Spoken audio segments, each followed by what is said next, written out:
ಎಲ್ರಿಗೂ ನಮಸ್ಕಾರ. ಪುಷ್ಪ ಶೆಟ್ಟಿಸ್ ಕುಕಿಂಗ್ ಡೈರಿಗೆ ಸ್ವಾಗತ. ನಾನಿವತ್ತು ಹೋಮ್ ಮೇಡ್ ಮ್ಯಾಂಗೋ ಐಸ್ ಕ್ರೀಮನ್ನು ಮಾಡೋಣ ಅಂತಿದ್ದೀನಿ. ಅದಕ್ಕೆ ನಾನಿಲ್ಲಿ ಒಂದು ಮಲ್ಲಿಕಾ ಮಾವಿನ ಹಣ್ಣನ್ನು ತೊಗೊಂಡಿದ್ದೀನಿ. 200 ml ಆಗುವಷ್ಟು ಮನೆಯಲ್ಲೇ ತೆಗೆದ ತೆನೆಯನ್ನು ತೊಗೊಂಡಿದ್ದೀನಿ. ಇಲ್ಲಿ ಇದು ಮನೆಯಲ್ಲಿ ಹಾಲಿನ ಕೆನೆ ಲಭ್ಯವಿಲ್ಲ ಅಂದರೆ ಫ್ರೆಶ್ ಕ್ರೀಮನ್ನು ಸಹ ಹಾಕ್ಕೋಬೋದು. 300 ml ಆಗುವಷ್ಟು ಗಟ್ಟಿ ಮಿಲ್ಕನ್ನು ತೊಗೊಂಡಿದ್ದೀನಿ. ಒಂದು 2 ಟೇಬಲ್ ಸ್ಪೂನ್ ಆಗುವಷ್ಟು ಕಾರ್ನ್ ಫ್ಲೋರನ್ನು ತೊಗೊಂಡಿದ್ದೀನಿ. ಕಾರ್ನ್ ಫ್ಲೋರ್ ಇಲ್ಲ ಅಂದರೆ ಕಸ್ಟರ್ಡ್ ಪೌಡ್ರನ್ನು ಸಹ ತೊಗೋಬೋದು, ಇಲ್ಲ ಅರೋರೂಟ್ ಪೌಡ್ರ್ ಇದ್ದರೆ ಅರೋರೂಟ್ ಪೌಡ್ರನ್ನು ಸಹ ತೊಗೋಬೋದು. ಒಂದು 5 ಟೇಬಲ್ ಸ್ಪೂನ್ ಆಗುವಷ್ಟು ಸಕ್ಕರೆಯನ್ನು ತೊಗೊಂಡಿದ್ದೀನಿ. ಸಕ್ಕರೆ ಮಾವಿನ ಹಣ್ಣಿನ ಸಿಹಿಯ ರುಚಿಯ ಮೇಲೆ ನೋಡಿ ಹಾಕ್ಕೊಳ್ಳೋಣ. ಇಲ್ಲಿ ನಾನು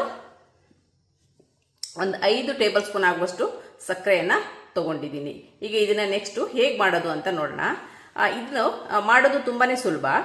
ಕೇವಲ ಮನೆಯಲ್ಲಿರುವ ಇಂಗ್ರೀಡಿಯೆಂಟ್ಸ್ನ ಉಪಯೋಗಿಸ್ಕೊಂಡು ಮಾಡ್ಕೋಬೋದು.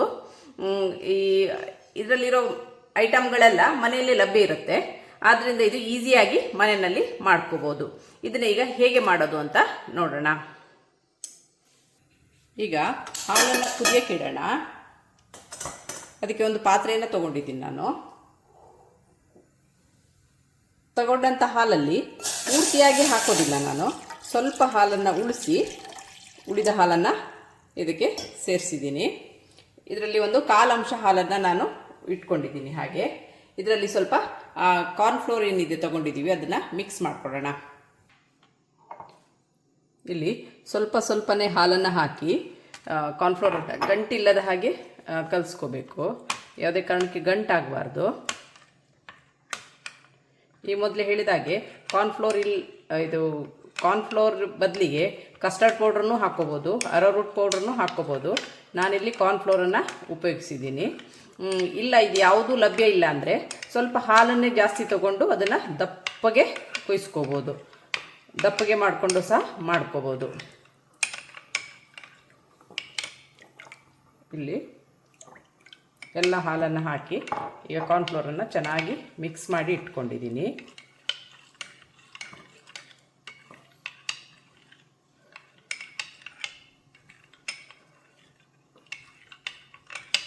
ನೋಡಿ, ಯಾವುದೇ ಥರದ ಗಂಟಿಲ್ಲದ ಹಾಗೆ ಮಿಕ್ಸ್ ಮಾಡ್ಕೋಬೇಕು. ಈಗ ಚೆನ್ನಾಗಿ ನಾನು ಮಿಕ್ಸ್ ಮಾಡಿ ಇಟ್ಕೊಂಡಿದ್ದೀನಿ. ಈಗ ಮಾವಿನ ಹಣ್ಣನ್ನು ಕಟ್ ಮಾಡ್ಕೊಳ್ಳೋಣ. ಇದನ್ನೊಂದು ಸೈಡಿಗೆ ಎತ್ತಿಟ್ಕೊಳ್ಳೋಣ. ವೀಕ್ಷಕರೇ, ಈಗ ಹಾಲು ಕುದೀತಾ ಬಂದಿದೆ. ಇದಕ್ಕೆ ಒಂದು 2 ಟೇಬಲ್ ಸ್ಪೂನ್ ಆಗುವಷ್ಟು ಸಕ್ಕರೆಯನ್ನು ಆ್ಯಡ್ ಮಾಡ್ತಾ ಇದ್ದೀನಿ. ನಂತರ ಇದನ್ನು ಚೆನ್ನಾಗಿ ಒಮ್ಮೆ ಕರೆದುಕೊಳ್ಳೋಣ. ನಂತರ ನಾವೇನು ಕಾರ್ನ್ಫ್ಲೋರನ್ನು ನಾವು ಕರಡಿಟ್ಕೊಂಡಿದ್ದೀವಿ ಇದನ್ನ ಈಗ ಸ್ವಲ್ಪನೇ ಹಾಕಿ ಮಿಕ್ಸ್ ಮಾಡ್ಕೊಳ್ಳೋಣ. ಕಸ್ಟರ್ಡ್ ಪುಡಿ ಹಾಕಿದರೆ ಕಲರ್ ಚೆನ್ನಾಗಿ ಬರುತ್ತೆ ಕಾರ್ನ್ಫ್ಲೋರ್ಗಿಂತ. ಇವೆಲ್ಲ ಕಾರ್ನ್ಫ್ಲೋರನ್ನು ಹಾಕಿ ಇದನ್ನು ಮಿಕ್ಸ್ ಮಾಡಿದ್ದೀನಿ. ಫ್ಲೇಮು ಲೋ ಅಲ್ಲಿರಲಿ, ಗಂಟಾಗಬಾರ್ದು. ಈ ಥರ ಚೆನ್ನಾಗಿ ಇದನ್ನು ಮಿಕ್ಸ್ ಮಾಡ್ಕೊಳ್ಳೋಣ. ನೋಡಿ, ಇದು ಈ ಥರ ಕುದಿಬೇಕು. ನೋಡಿ, ಬಬಲ್ಸ್ ಬರ್ತಾಯಿದೆ. ನೋಡಿ, ಈ ಹಂತದಲ್ಲಿ ಗ್ಯಾಸನ್ನು ಆಫ್ ಮಾಡೋಣ. ಇದು ಆಗಿದೆ ಅಂತ ಅರ್ಥ. ಇದು ತಣ್ಣಗಾಗಕ್ಕೆ ಬಿಡೋಣ. ಈಗ ಫ್ಲೇಮನ್ನು ಆಫ್ ಮಾಡೋಣ.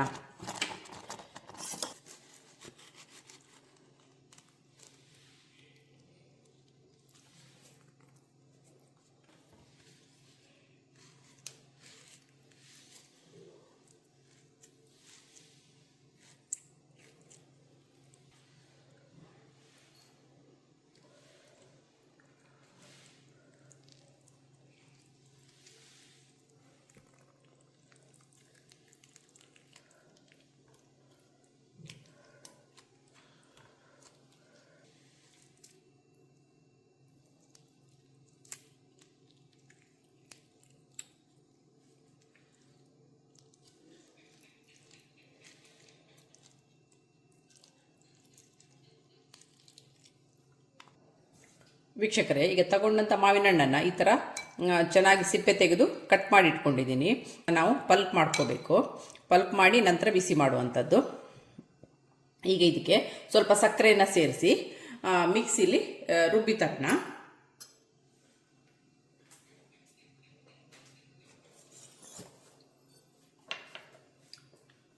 ಈಗ ಇದಕ್ಕೆ ಒಂದು ಹಣ್ಣಿನ ರುಚಿ ನೋಡಿ ಸಕ್ಕರೆನ ತಗೊಳ್ಳಿ. ಹಣ್ಣು ತುಂಬ ಸಿಹಿ ಇದ್ದರೆ ಸಕ್ಕರೆ ಸ್ವಲ್ಪ ಕಡಿಮೆ ಹಾಕಿ. ಇಲ್ಲಿ ನಾನು ಒಂದು 4 ಟೇಬಲ್ ಸ್ಪೂನ್ ಆಗುವಷ್ಟು ಸಕ್ಕರೆಯನ್ನು ಹಾಕ್ತಾ ಇದ್ದೀನಿ. ಈಗ ಇದನ್ನು ಮಿಕ್ಸಿಲಿ ಹಾಕಿ ಪಲ್ಪ್ ಮಾಡ್ಕೊಂಡು ಬರೋಣ. ಈಗ ತಗೊಂಡಂಥ ಮ್ಯಾಂಗೋ ಮತ್ತು ಸಕ್ಕರೆಯನ್ನು ಮಿಕ್ಸರ್ಗೆ ಟ್ರಾನ್ಸ್ಫರ್ ಮಾಡ್ತಾ ಇದ್ದೀನಿ. ವೀಕ್ಷಕರೇ, ಈಗ ನಾನಿಲ್ಲಿ ಕಾರ್ನ್ಫ್ಲೋರನ್ನೇನು ಮಿಲ್ಕಲ್ಲಿ ಕುದಿಸಿ ಇಟ್ಕೊಂಡಿದ್ದೀನಿ. ಇದೀಗ ತಣ್ಣಗಾಗಿದೆ. ಈಗ ಇದ್ರದ್ದು ನೆಕ್ಸ್ಟ್ ಪ್ರೊಸೀಜರ್ ಏನಂತ ನೋಡೋಣ. ಇಲ್ಲಿ ನಾನೇನು ತೆನೆನ ತೊಗೊಂಡಿದ್ದೀನಿ, ಇದು ಮನೆಯದ್ದು ತೆನೆ. ಫ್ರೆಶ್ ಕ್ರೀಮ್ ಇದ್ದರೆ ಫ್ರೆಶ್ ಕ್ರೀಮ್ ತೊಗೊಳ್ಳಿ. ನೀವು ಹಾಲಿನ ಕೆನೆಯನ್ನು ತಗೊಳ್ಳುವಾಗ ಅದನ್ನು ಡೈರೆಕ್ಟ್ ಹಾಕಕ್ಕೆ ಹೋಗ್ಬಿಡಿ. ಈ ಥರ ಒಂದು ನೆಟ್ಟಿಗೆ ಹಾಕಿ ಅದನ್ನು ಸ್ವಲ್ಪ ಸೋಸಿ ಹಾಕಿ, ಇಲ್ಲಾಂದರೆ ಹೆವಿ ಅನಿಸುತ್ತೆ ನೋಡಿ. ಈ ಥರ ಇದನ್ನು ಸೋಸಿ ಹಾಕುವಂಥದ್ದು. ಈ ಥರ ಹಾಕಿ ಯಾವುದೇ ಕರಿ ಗಳಿಗೆ ಈ ಮನೆಯ ತೆನೆಯನ್ನು ಉಪಯೋಗಿಸುವಾಗ ಈ ಥರ ಸೋಸಿ ಹಾಕಿ, ಆವಾಗ ಹೆವಿ ಅನಿಸಲ್ಲ. ಇದೀಗ ಆಗಿದೆ. ಇದನ್ನು ಒಂದು ಬ್ಲೆಂಡರ್ನಲ್ಲಿ ಚೆನ್ನಾಗಿ ಈ ಥರ ಮಿಕ್ಸ್ ಮಾಡ್ಕೊಳ್ಳೋಣ. ತೆನೆ ಮತ್ತು ಕಾರ್ನ್ಫ್ಲೋರ್ ಚೆನ್ನಾಗಿ ಮಿಕ್ಸ್ ಆಗಲಿ.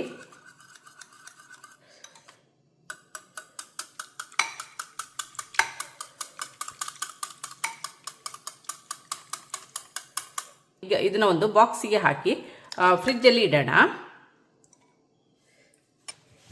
ಮುಚ್ಚಳವನ್ನು ಮುಚ್ಚಿ ಇದನ್ನು ಒಂದು 5-6 ಗಂಟೆಗಳ ಕಾಲ ಫ್ರೀಝರಲ್ಲಿ ಇಡಬೇಕು.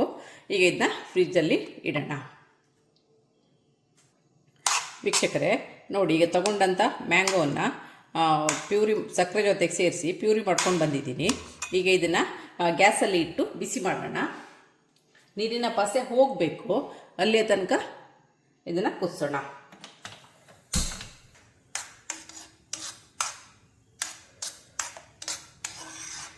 ಸಿಹಿ ನೋಡ್ಕೊಳ್ಳಿ. ಮ್ಯಾಂಗೋ ತುಂಬ ಸಿಹಿ ಇದ್ದರೆ ಸಕ್ಕರೆ ಕಡಿಮೆ ಹಾಕಿ. ಮ್ಯಾಂಗೋ ಸ್ವೀಟ್ ಇಲ್ಲ ಅಂದರೆ ಸ್ವಲ್ಪ ಶುಗರನ್ನು ಆ್ಯಡ್ ಮಾಡಿ. ವೀಕ್ಷಕರೇ ನೋಡಿ, ಇದು ಮ್ಯಾಂಗೋದಲ್ಲಿ ನೀರಿನ ಪಸೆ ಆರ್ತಾ ಬರ್ತಾ ಇದೆ. ಈ ಹಂತದಲ್ಲಿ ಇದು ಸಾಕು. ಈಗ ಇದನ್ನು ಗ್ಯಾಸನ್ನು ಆಫ್ ಮಾಡೋಣ. ನೋಡಿ, ನೀರಿನ ಪಸೆ ಎಲ್ಲ ಹೋಗಿದೆ, ಆರಿದೆ. ಈಗ ಗ್ಯಾಸನ್ನು ಆಫ್ ಮಾಡೋಣ. ಇದನ್ನು ಸಹ ತಣ್ಣಗಾದ್ಮೇಲೆ ಒಂದು ಟಬ್ದಲ್ಲಿ ಹಾಕಿ ಫ್ರಿಜ್ಜಲ್ಲಿ ಒಂದು 5-6 ಗಂಟೆಗಳ ಕಾಲ ಫ್ರೀಸ್ ಮಾಡಿ ಇಡೋಣ. ಈಗ ಇದನ್ನು ನೋಡಿ,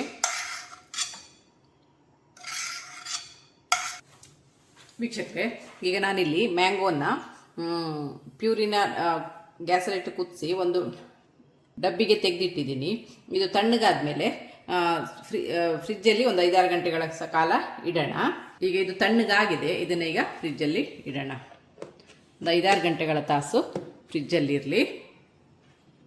ನೆಕ್ಸ್ಟ್ ಪ್ರೊಸೀಜರ್ ಏನಂತ ನಂತರ ನೋಡೋಣ.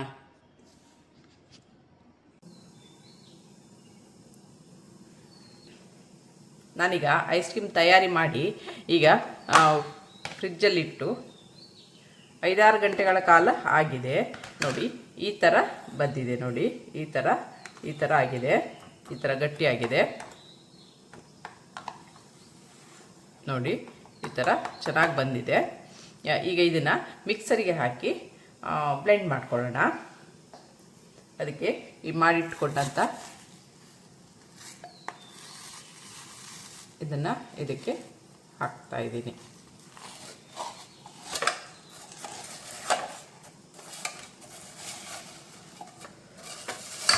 ಈಗ ಇದನ್ನ ಮಿಕ್ಸರಿಗೆ ಟ್ರಾನ್ಸ್ಫರ್ ಮಾಡ್ಕೊಂಡಿದ್ದೀನಿ. ಇದನ್ನು ಸ್ವಲ್ಪ ಪಲ್ಸ್ ಮಾಡ್ಕೊಂಡು ಬರಬೇಕು. ಜಾಸ್ತಿ ಕಡಿಯೋದು ಬೇಡ, ಸ್ವಲ್ಪ ಪಲ್ಸ್ ಮಾಡಿದರೆ ಸಾಕು. ವೀಕ್ಷಕರೇ ನೋಡಿ, ನಾನು ಜಾಸ್ತಿ ಕಡ್ದಿಲ್ಲ. ನೋಡಿ, ಈ ಥರ ಕ್ರೀಮಿ ಟೆಕ್ಸ್ಚರ್ ಬಂದಿದೆ. ಈಗ ಇದಕ್ಕೆ ನಾವೇನು ಮ್ಯಾಂಗೋ ಪಲ್ಪನ್ನು ಮಾಡಿ ಇಟ್ಕೊಂಡಿದ್ದೀವಿ, ಇದನ್ನು ಹಾಕಿ ಮಿಕ್ಸರಲ್ಲಿ ಸ್ವಲ್ಪ ತಿರ್ಗಿಸ್ಕೊಂಡು ಬರೋಣ.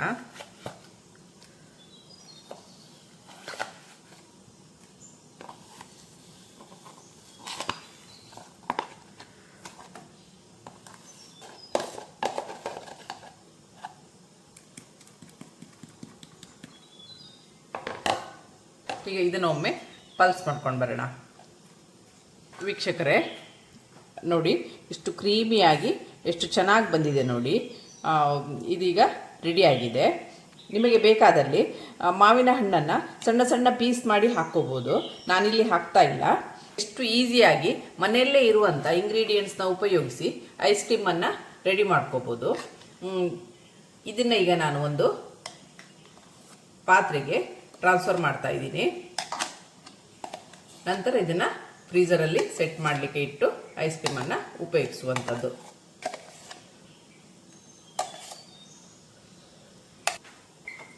ವೀಕ್ಷಕರೇ, ಎಲ್ಲಿಯೂ ಸಹ ಐಸ್ ಫಾರ್ಮ್ ಆಗದಲ್ಲೇ ಎಷ್ಟು ಕ್ಲೀನಾಗಿ, ಎಷ್ಟು ಸಾಫ್ಟಾಗಿ, ಕ್ರೀಮಿಯಾಗಿ ಬಂದಿದೆ ನೋಡಿ. ಎಷ್ಟು ಕ್ಲೀನಾಗಿ ಬಂದಿದೆ. ಯಾವುದೇ ಪ್ರಿಸರ್ವೇಟಿವ್ಸ್ ಅಥವಾ ಯಾವುದೇ ಕಲ್ಲರ್ನ ಉಪಯೋಗಿಸದೆ ಚೆನ್ನಾಗಿ ಬಂದಿದೆ ನೋಡಿ. ಎಷ್ಟು ಕ್ರೀಮಿಯಾಗಿ ಬಂದಿದೆ. ಇದನ್ನ ಈಗ ಫ್ರೀಝರಲ್ಲಿ ಸೆಟ್ ಮಾಡಲಿಕ್ಕೆ ಇಡೋಣ. ನಂತರ ಇದನ್ನು ಉಪಯೋಗಿಸುವಂಥದ್ದು ನೋಡೋಣ ನಂತರ ಹೀಗೆ ಬಂದಿದೆ ಅಂತ. ಇದನ್ನ ಈಗ ಫ್ರಿಜ್ಜಲ್ಲಿಟ್ಟು ಸೆಟ್ ಮಾಡೋಕ್ಕೆ ಇಡೋಣ.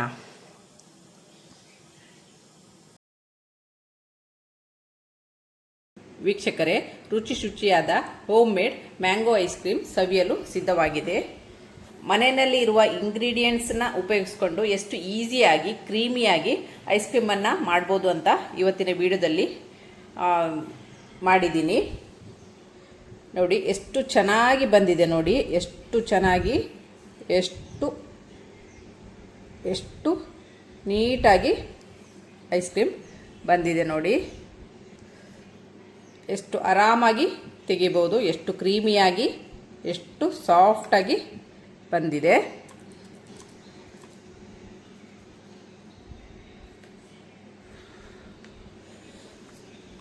ಈ ಥರನೇ ಮನೆಯಲ್ಲಿ ಎಲ್ಲಿಯೂ ಸಹ ಐಸ್ ಆಗಿಲ್ಲ, ಅಷ್ಟು ಚೆನ್ನಾಗಿ ಕ್ರೀಮಿಯಾಗಿ ಬಂದಿದೆ. ಈ ಥರ ಐಸ್ ಕ್ರೀಮ್ ಮನೆಯಲ್ಲಿ ಮಾಡಿ ತಿಂದರೆ ತುಂಬಾ ಚೆನ್ನಾಗಿರುತ್ತೆ. ಇದನ್ನು ಒಮ್ಮೆ ನೀವು ಮನೆಯಲ್ಲಿ ಟ್ರೈ ಮಾಡಿ. ಬೇಕಾದರೆ ಇದಕ್ಕೆ ಮ್ಯಾಂಗೋ ಪೀಸಸ್ನ ಹಾಕೋಬೋದು. ನಾನಿಲ್ಲಿ ಹಾಕಿಲ್ಲ. ಇದಾಗಿರುತ್ತೆ ಇವತ್ತಿನ ನನ್ನ ಡೈರಿಯ ರೆಸಿಪಿ. ನಿಮಗೆ ನನ್ನ ಈ ರೆಸಿಪಿ ಇಷ್ಟವಾದಲ್ಲಿ ಪುಷ್ಪ ಶೆಟ್ಟೀಸ್ ಕುಕಿಂಗ್ ಡೈರಿ ಇದಕ್ಕೆ ಒಂದು ಲೈಕ್ ಕೊಡಿ, ಶೇರ್ ಮಾಡಿ, ಕಮೆಂಟ್ ಮಾಡಿ. ಸಬ್ಸ್ಕ್ರೈಬ್ ಆಗಿಲ್ಲ ಅಂದರೆ ಸಬ್ಸ್ಕ್ರೈಬ್ ಆಗಿ, ಹಾಗೂ ನಿಮ್ಮ ಫ್ಯಾಮಿಲಿ ಮತ್ತು ಫ್ರೆಂಡ್ಸ್ಗಳ ಜೊತೆನೂ ಹಂಚ್ಕೊಳ್ಳಿ. Thanks for watching. ಎಷ್ಟು ಕ್ರೀಮಿಯಾಗಿ, ಎಷ್ಟು ಸಾಫ್ಟಾಗಿ ಬಂದಿದೆ ನೋಡಿ. ತುಂಬಾ ಚೆನ್ನಾಗಿ ಬಂದಿದೆ. ಒಮ್ಮೆ ಇದನ್ನು ಟ್ರೈ ಮಾಡಿ.